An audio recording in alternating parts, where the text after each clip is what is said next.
Hello guys, ഇതിൽ അടുത്ത ടോപ്പിക്കാണ് nature of preventive relief under the specific relief act. ഇതിൽ പറയുന്നത് ഇൻട്രൊഡക്ഷൻ എന്ന് പറഞ്ഞു കഴിഞ്ഞാൽ പ്രിവെൻറ്റീവ് റിലീഫ് എന്നൊരു തെറ്റായ പ്രവൃത്തി, റോങ്ഫുൾ ആക്ട് നടക്കുന്നതിന് മുൻപ് അത് തടയാനും തടയുന്ന ലീഗൽ റെമഡിയാണ്. അതായത് ഡാമേജ് വരുന്നതിന് ശേഷം കോമ്പൻസേഷൻ കൊടുക്കുന്നതിനേക്കാൾ ഡാമേജ് വരുന്നതിന് മുൻപേ തന്നെ കോർട്ട് അത് സ്റ്റോപ്പ് ചെയ്യുന്നു. ഈ റിലീഫ് മെയിൻലി ഇൻജക്ഷൻ, കോർട്ടിൻ്റെ വിലക്ക് ഉത്തരവ് വഴിയാണ് കൊടുക്കുന്നത്. ഇനി meaning and principle of preventive relief. ഇതിൽ പറയുന്നത് എന്താണെന്ന് വെച്ച് കഴിഞ്ഞാൽ പ്രിവെൻറ്റീവ് റിലീഫിൻ്റെ മെയിൻ പ്രിൻസിപ്പിളാണ് നഷ്ടം വന്നതിന് ശേഷം പൈസ കൊടുക്കുന്നതിനേക്കാൾ നഷ്ടം വരുന്നതിന് മുൻപ് അത് തടയുന്നതാണ് നല്ലത്. അതായത് the preventing harm is better than giving compensation after the harm was occurred. ഇതിൻ്റെ ബെസ്റ്റ് എക്സാമ്പിളാണ് നിങ്ങളുടെ നെയ്ബർ നിങ്ങളുടെ ലാൻഡിൽ ഇല്ലീഗൽ ബിൽഡിങ് പണിയാൻ പോകുന്നു. കോർട്ട് പറയും ബിൽഡിംഗ് പണിയരുത്. ഇതാണ് പ്രിവെൻറ്റീവ് റിലീഫ്. സെക്ഷൻ 36 പറയുന്നുണ്ട് പ്രിവെൻറ്റീവ് റിലീഫ് ബൈ ഇൻജക്ഷൻ. ഇതിൽ പറയുന്നത് എന്താണെന്ന് വെച്ചാൽ സെക്ഷൻ 36 പ്രകാരം പ്രിവെൻറ്റീവ് റിലീഫ് ഇൻജക്ഷൻ വഴിയും കോർട്ട് കൊടുക്കുന്നത്. പക്ഷേ കൊടുക്കാനോ വേണ്ടയോ എന്ന് ഡിസൈഡ് ചെയ്യുന്നത് കോർട്ടിൻ്റെ ഡിസ്ക്രിഷനാണ്. കോർട്ട് 3 കാര്യങ്ങൾ നോക്കും. അർജൻസി എന്ന് പറഞ്ഞു കഴിഞ്ഞാൽ ഉടനെ ആക്ഷൻ എടുക്കേണ്ട സിറ്റുവേഷൻ ആണോ, ബാലൻസ് ഓഫ് കൺവീനിയൻസ്, ഇൻജക്ഷൻ കൊടുത്താൽ ആർക്കാണ് കുറവ് ബുദ്ധിമുട്ട്, കൊടുക്കാതിരുന്നാൽ ആർക്കാണ് വലിയ നഷ്ടം, പിന്നെ മോണിറ്ററി കോമ്പൻസേഷൻ, പൈസ കൊടുത്താൽ മതിയില്ലെങ്കിൽ കോർട്ട് ഇൻജക്ഷൻ കൊടുക്കാം. അതാണ് സെക്ഷൻ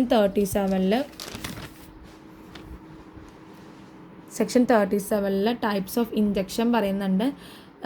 സെക്ഷൻ 37 പ്രകാരം ഇൻജക്ഷൻ 2 ടൈപ്പാണ്. ടെമ്പററി ഇൻജക്ഷൻ, അതായത് ടെമ്പററി ഇൻജക്ഷൻ എന്നാൽ കേസ് ഫിനിഷ് ആകുന്നത് വരെ കോർട്ട് കൊടുക്കുന്ന ടെമ്പററി വിലക്കാണ്.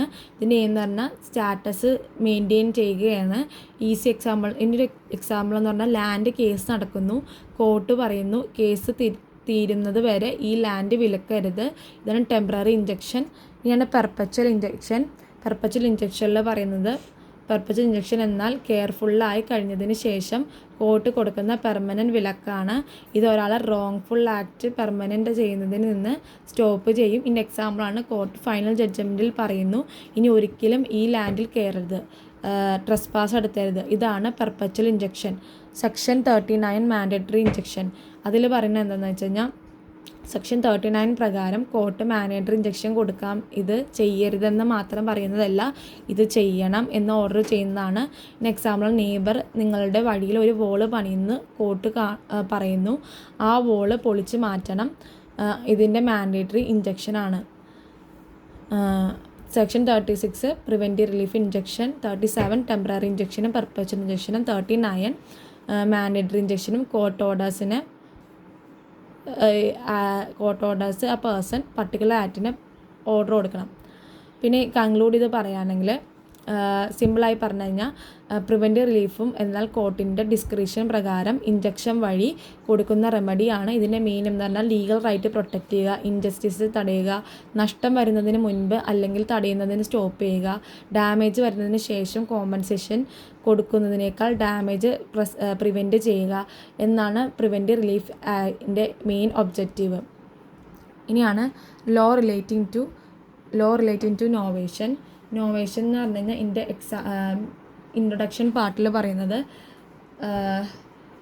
നോവേഷൻ എന്നാൽ ഒരു കോൺട്രാക്ട് ഡിസ്ചാർജ് ആയിരുന്നാൽ മെത്തേഡാണ്. പിന്നെ ഇന്ത്യൻ കോൺട്രാക്ട് ആക്ട് 1872 സെക്ഷൻ 62 പ്രകാരം പാർട്ടീസ് പഴയ കോൺട്രാക്റ്റ് മാറ്റി ഒരു പുതിയ കോൺട്രാക്റ്റ് ഉണ്ടാക്കുന്നു. ഓൾഡ് കോൺട്രാക്റ്റ് കംപ്ലീറ്റ്ലി എൻഡ് ആകും, ന്യൂ കോൺട്രാക്റ്റ് മാത്രം ലീഗലി വാലിഡ് ആകും. ഇനി മീനിങ് ഓഫ് നോവേഷനിൽ പറയുന്നത്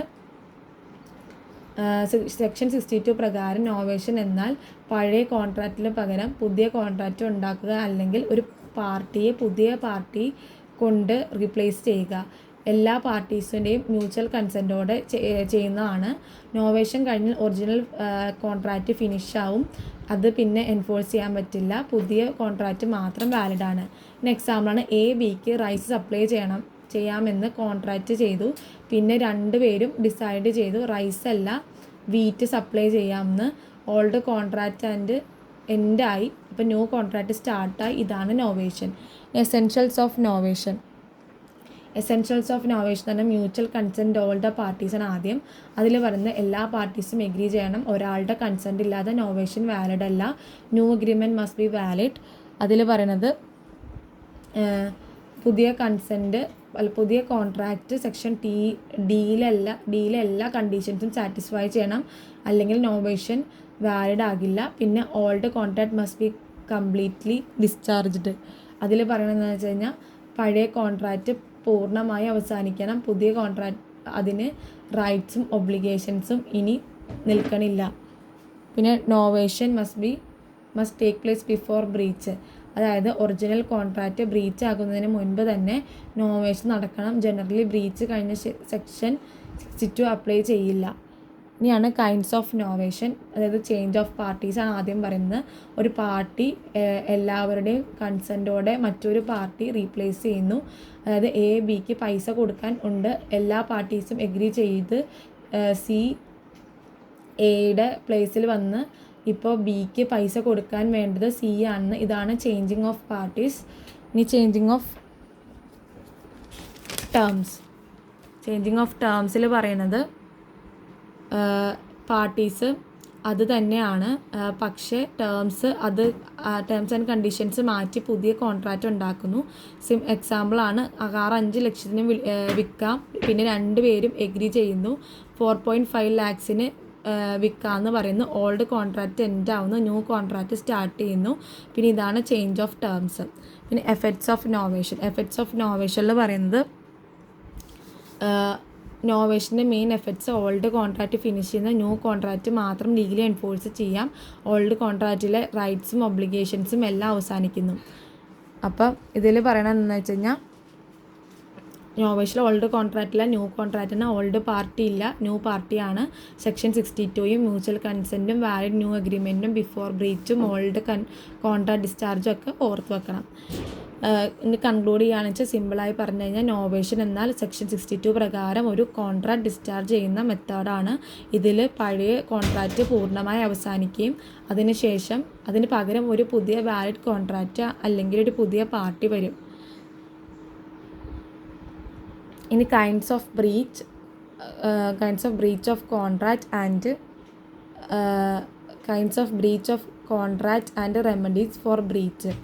ഇതിൽ പറയുന്നത് ഇതിൻ്റെ ഇൻട്രൊഡക്ഷൻ പാർട്ടിൽ പറയുന്നത് കോൺട്രാക്റ്റ് എന്നാൽ പാർട്ടീസിന് ലീഗൽ ഒബ്ലിഗേഷൻസ് ഉണ്ടാക്കുന്ന എഗ്രിമെൻ്റ് ആണ്. കോൺട്രാക്റ്റിൽ പറഞ്ഞ പ്രോമിസസ് ടേംസ് പ്രകാരം പെർഫോം ചെയ്യണം. ഒരു പാർട്ടി കോൺട്രാക്റ്റ് പെർഫോം ചെയ്യാൻ വിസമ്മതിച്ചാൽ, പെർഫോം ചെയ്യാൻ കഴിയാതെ അവസ്ഥ സ്വയം ഉണ്ടാക്കിയാൽ, കോൺട്രാക്റ്റിൻ്റെ ടേംസിന് വിരുദ്ധമായി പ്രവർത്തിച്ചാൽ ബ്രീച്ച് ഓഫ് കോൺട്രാക്റ്റ് ഉണ്ടാകും.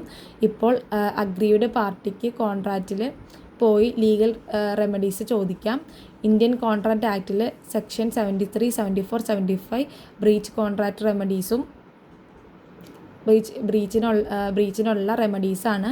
ലോൻ്റെ എയിം എന്ന് പറഞ്ഞാൽ നഷ്ടം അനുഭവിച്ച ആളിനെ പ്രൊട്ടക്റ്റ് ചെയ്യുക, കോമ്പൻസേഷൻ നൽകുകയാണ്. ഇനി meaning of breach of contract. അതിൽ പറയണമെന്ന് വെച്ച് കഴിഞ്ഞാൽ ബ്രീച്ച് ഓഫ് കോൺട്രാക്റ്റ് ഉണ്ടാകുന്ന കോൺട്രാക്റ്റ് പെർഫോം ചെയ്യാൻ വിസമ്മതിക്കാതിരിക്കുമ്പോൾ, അതായത് റെഫ്യൂസ് ടു പെർഫോം, പിന്നെ പെർഫോം ചെയ്യാൻ പറ്റാത്ത അവസ്ഥ സ്വയം ഉണ്ടാക്കുമ്പോൾ, അല്ലെങ്കിൽ കോൺട്രാക്റ്റ് ടേംസിന് ഓപ്പോസിറ്റായി പ്രവർത്തിക്കുമ്പോൾ. അഗ്രീഡ് പാർട്ടീസിന് റെമഡീസ് ചോദിക്കാം. ബ്രീച്ച് ഡ്യൂ ഡേറ്റിന് മുൻപ് ഉണ്ടാക്കാം, ഡ്യൂ ഡേറ്റിൽ തന്നെ ഉണ്ടാക്കാം. ഇങ്ങനെ 2 കേസുകളിൽ ഇത് ചെയ്യാം. ഇനി kinds of breach of contract. അതിൽ ആക്ച്വൽ ബ്രീച്ചാണ് ആദ്യം. ആക്ച്വൽ ബ്രീച്ച് നമ്മൾ നേരത്തെ കണ്ടത് ഡ്യൂ ഡേറ്റിൽ അല്ലെങ്കിൽ കോൺട്രാക്റ്റ് പെർഫോം ചെയ്യുന്ന സമയത്ത് പ്രോമിസ് ഫുൾഫില്ല് ചെയ്തതാണ് actual breach. Example A July 1 goods delivery ചെയ്യാമെന്ന് പറഞ്ഞു, ജൂലൈ 1 വന്നിട്ട് ഗുഡ്സ് കൊടുത്തില്ല, ആക്ച്വൽ ബ്രീച്ചായി. ആൻറ്റിസിപ്പേറ്ററി ബ്രീച്ച് എന്ന് പറഞ്ഞു കഴിഞ്ഞാൽ ഡ്യൂ ഡേറ്റ് വരുന്നതിന് മുൻപ് തന്നെ ഞാൻ കോൺട്രാക്റ്റ് പെർഫോം ചെയ്യില്ല എന്ന് പറയുന്നതാണ് ആൻറ്റിസിപ്പേറ്ററി ബ്രീച്ച്. എക്സാമ്പിൾ, ഒരു മാസം കഴിഞ്ഞ് കാറ് വിളിക്കാൻ എന്ന് പറഞ്ഞു, പക്ഷെ ഇപ്പോൾ തന്നെ ഞാൻ വിളിക്കില്ല എന്ന് പറയുന്നു. അത് ആൻറ്റിസിപ്പേറ്ററി ബ്രീച്ച്. പിന്നെ എക്സ്പ്രസ് ബ്രീച്ചിൽ പറയുന്നത് വേർഡ്സ് വഴി കോൺട്രാക്റ്റ് പെർഫോം ചെയ്യില്ല എന്നും ഡയറക്റ്റായി പറയുന്നതാണ് എക്സ്പ്രസ് ബ്രീച്ച്. അത് സെല്ലർ പറയുന്നു ഞാൻ ഗുഡ്സ് സപ്ലൈ ചെയ്യില്ല, എക്സ്പ്രസ് ബ്രീച്ച്. ഇംപ്ലൈഡ് ബ്രീച്ച് എന്ന് പറഞ്ഞു കഴിഞ്ഞാൽ വേർഡ്സ് അല്ല കണ്ടക്റ്റ്, പ്രവൃത്തി വഴി കോൺട്രാക്റ്റ് പെർഫോം ചെയ്യില്ല എന്ന് കാണിക്കുന്നതാണ് ഇംപ്ലൈഡ് ബ്രീച്ച്. എക്സാമ്പിൾ, കാറ് ബിക്ക് വിൽക്കാമെന്ന് പറഞ്ഞു, പക്ഷെ കാറ് സിക്ക് വിറ്റു. അതാണ് ഇംപ്ലൈഡ് ബ്രീച്ച്. പിന്നെയാണ് ഫണ്ടമെൻ്റൽ മെറ്റീരിയൽ ബ്രീച്ച്. ഇതിൽ പറയുന്നത് കോൺട്രാക്റ്റിലെ ഏറ്റവും ഇമ്പോർട്ടൻറ്റ് ടേം ബ്രേക്ക് ചെയ്യുന്നത് ഫണ്ടമെൻ്റൽ ബ്രീച്ച്. ഇത് കോൺട്രാക്റ്റിൻ്റെ മെയിൻ പർപ്പസ് തന്നെ നശിപ്പിക്കും. എക്സാമ്പിൾ, റൈസ് കൊടുക്കണമെന്ന് കോൺട്രാക്റ്റിൽ ഷുഗർ കൊടുക്കുന്നു, ഫണ്ടമെൻ്റൽ ബ്രീച്ച് ആവുന്നു.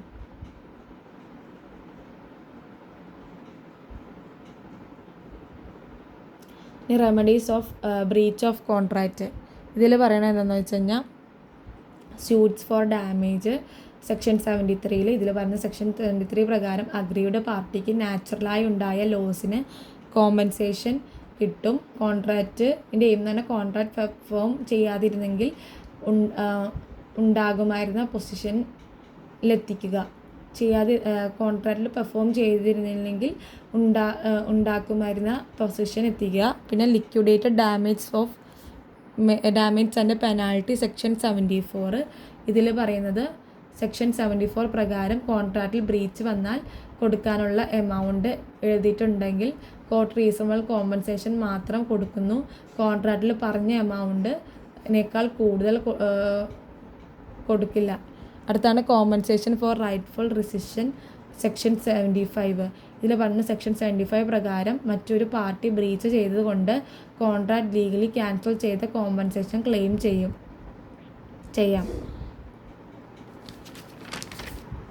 പിന്നെ പറയുന്നത് സ്പെസിഫിക് പെർഫോമൻസ് എന്ന് പറഞ്ഞു കഴിഞ്ഞാൽ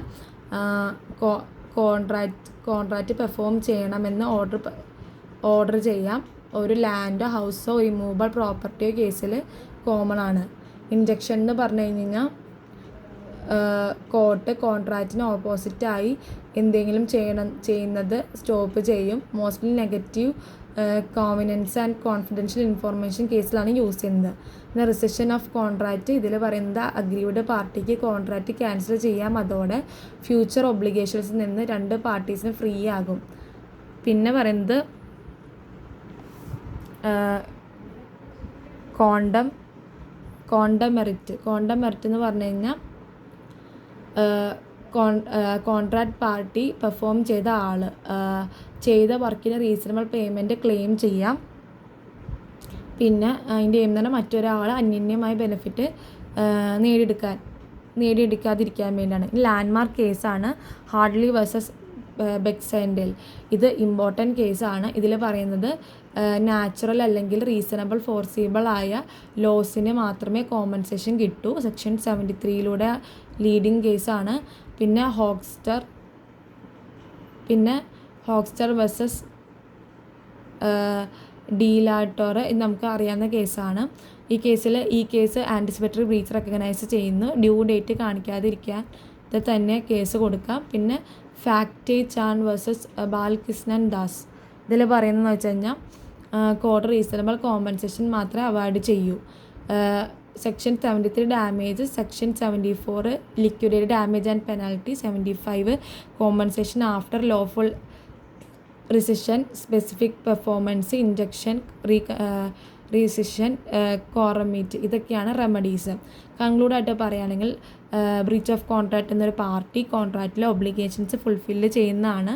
മെയിൻ ടൈപ്സ് എന്ന് പറഞ്ഞാൽ actual, anticipatory, express, implied, fundamental. Agreed പാർട്ടിക്ക് പ്രൊട്ടക്റ്റ് ചെയ്യാൻ ലോ സെക്ഷൻ 73, 74, 75 പ്രകാരം ഡാമേജസ് കൂടാതെ specific performance, injection, recession, condom merit പോലുള്ള റെമഡീസ് നൽകുന്നു. ഇവ കോൺട്രാക്റ്റ് റൈറ്റ്സ് പ്രൊട്ടക്റ്റ് ചെയ്യുകയും നഷ്ടത്തിന് കോമ്പൻസേഷൻ നൽകുകയും പാർട്ടീസിക്കിടയിൽ ഫെയർനെസ് ഉറപ്പിക്കുകയും ചെയ്യുന്നു. ഇത്രയുള്ള ഗൈസ്, താങ്ക് യു.